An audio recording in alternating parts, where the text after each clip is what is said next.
majority about the problem of inflation, which is real for the American people. Over the last 5.5 months, in majority, they've actually contributed absolutely nothing in terms of real policy that could make a difference. Just a few minutes ago, the Bureau of Labor Statistics just announced their latest inflation numbers. It shows that inflation dropped to 4%. That's the lowest number in 2 years, 11 straight months. Again, we've got more work to do, and one thing that this Congress could do is to follow on the work of the Inflation Reduction Act regarding prescription drugs. As we all know, starting on January 1, because of the Inflation Reduction Act, the cost of insulin was cut by 2/3 for people on Medicare, which was authorized by that law. But what's not maybe as well known is that just a week ago, you announced more savings with a provision in the law requiring drug manufacturers to pay rebates to Medicare if the price of the product rises faster than inflation in Part B and Part D. HHS last week released a list of drugs in the Medicare Part B system for which drug manufacturers increase prices against the law, and that means that those drug companies have to pay rebates, which, according to your statement, could mean for patients and seniors up to $449 per dose of savings for 43 drugs. Now, if we wanted to do something about inflation in this committee, we could extend the benefits of those price negotiation rebates and insulin reductions to employer-based health plans, which we passed in the House when the Inflation Reduction Act came out of the House. Unfortunately, that was stripped from the Senate. So could you talk a little bit about the rebate savings? And again, there's a golden opportunity for us to extend those savings to working age Americans through their employer-sponsored health plans. Congressman, absolutely. Everyone is now familiar with the $35 for a month's supply of insulin. Great news. Great news. By the way, I hear more from seniors about the shingles vaccine that is now free than about anything else, because the shingles vaccine could cost you $200 or $300. And for a lot of seniors on fixed income, that's not doable. Worry about getting shingles, because it is not fun. It is very painful. And so it's great that it's zero cost. But what we just announced is that we found that there were 43 drugs that pharmaceutical companies were putting out there where these companies had actually increased the new price more than the rate of inflation. And because of the new law that you all passed, we now have the ability to go back and say, you can't do that. If you try to increase the price beyond the rate of inflation, we get to pull back the excess and put it back into Medicare, so it'll provide savings to those Medicare beneficiaries. And again, just to the point about our ERISA jurisdiction in this committee, I mean, there is nothing that really justifies not extending that same benefit to people who are not in Medicare. Isn't that correct? That's right. In fact, we saw that companies, because the president pressured them, said you should be able to do $35 insulin, not just for those on Medicare, but for every American. And today, that's what we're seeing. I'm glad you mentioned that, because you're right. A couple of the large drug manufacturers who produce insulin were almost shamed into, again, matching the $35 cost for seniors under Medicare. Again, this was a drug that had been off patent for over 100 years, and there was no justification for the overpricing that took place.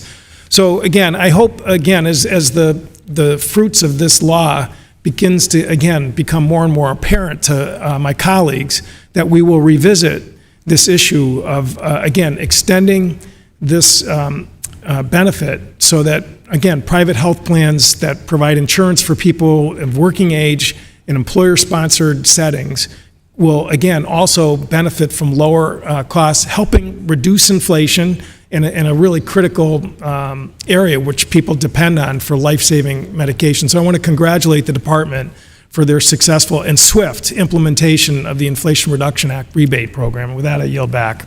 Hello, friends. As millions of Americans continue to feel the pain of inflation, the Biden administration has decided to take action and provide a bit of help.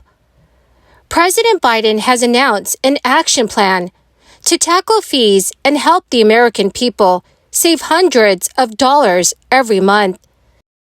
Biden's plan includes several pieces of legislation that are expected to go into effect very soon.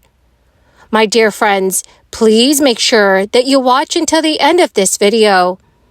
Also, tomorrow, I will be announcing several winners for the Walmart gift card giveaway.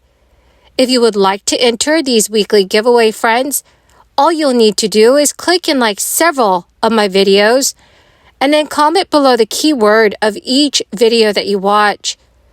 The more videos that you comment on, dear friends, the greater your chances of winning the weekly giveaways. Now, friends, Ticketmaster and mobile ticket vendor SeatGeek have just announced they will no longer hide fees from their total ticket costs amid pressure from President Biden for companies to ditch the so-called junk fees. Biden touted these steps taken by Live Nation, SeatGeek, and other companies during White House remarks, and also recognized ticket sellers like TickPick that already provide upfront pricing to customers with no hidden fees. During a ratable White House meeting, President Biden said, "These are just the latest private sector leaders who are responding to my call for action. I'm asking their competitors to follow suit and adopt an all-in, upfront pricing as well." While the company's moves are voluntary, Biden has been on a crusade against junk fees. The president threatened to take action in this year's State of the Union address, saying Americans are tired of being played for suckers. The Department of Justice last year highlighted into Ticketmaster, which controls entry into a majority of the nation's live events. Junk fees add up to hundreds of dollars a month for many U.S. households. The Biden administration has proposed new rules targeting credit card late fees, airlines, and lodging. President Biden has also asked Congress to eliminate hidden fees altogether through the Junk Fee Prevention Act. Biden has talked repeatedly about his fight against junk fees, arguing that the hidden fees charged to consumers across multiple sectors, including banking, travel, and live entertainment, add hundreds of dollars a year to the bills of ordinary Americans. The White House is also convinced it is good politics, especially as Biden tries to improve his standing with the public on the economy as the U.S. rebounds from 40-year high inflation. Eliminating junk fees has broad bipartisan support. In March, the Consumer Financial Protection Bureau proposed a new rule to slash credit card late fees from about $30 on average to $8, which would save an estimated $9 billion a year.